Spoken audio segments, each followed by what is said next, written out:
আর হুজুগে পড়ে জলে ঝাঁপ দিলে কিন্তু মহা বিপদ।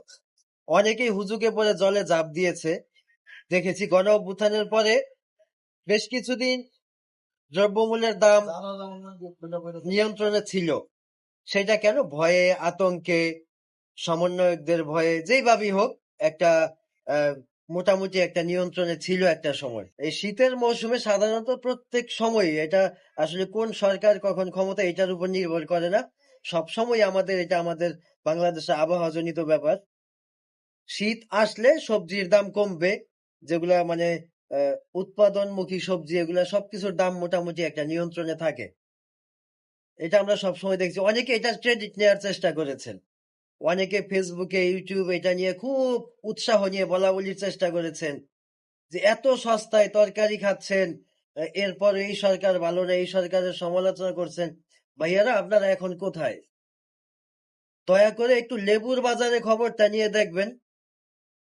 গত পরশুদিনও এক ভদ্রলোক ফেসবুকে পোস্ট করলো, তার একটা কমেন্ট করছিলাম যে ভাই অযথা ক্রেডিট নিতে আইসেন না, শীতের মৌসুমে বাংলাদেশে দাম একটু কম থাকে। উনি পোস্ট করছিল যে এবার রমজান চলে আসছে, এখনো জিনিসপত্রের দাম একদম নিয়ন্ত্রণে।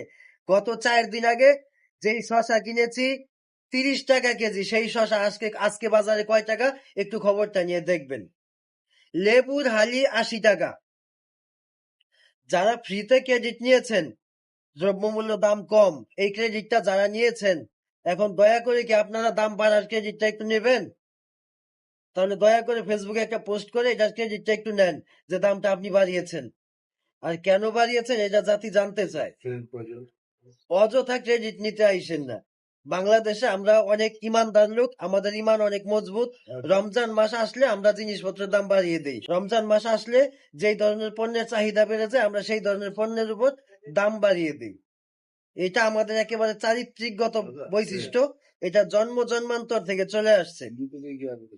দাম কম থাকবে, অযথা এই ক্রেডিট নিয়েন না। সচেতন হন, সচেতন করুন, এবং এই সমস্যাটার একটা সমাধান যদি করতে পারেন, এই দেশের মানুষ আপনাদের কাছে চিরকৃতজ্ঞ থাকবে যে এই প্রথম কোন একটা সরকারের সময় রমজান মাসে দ্রব্যমূল্যের দাম নিয়ন্ত্রণে ছিল।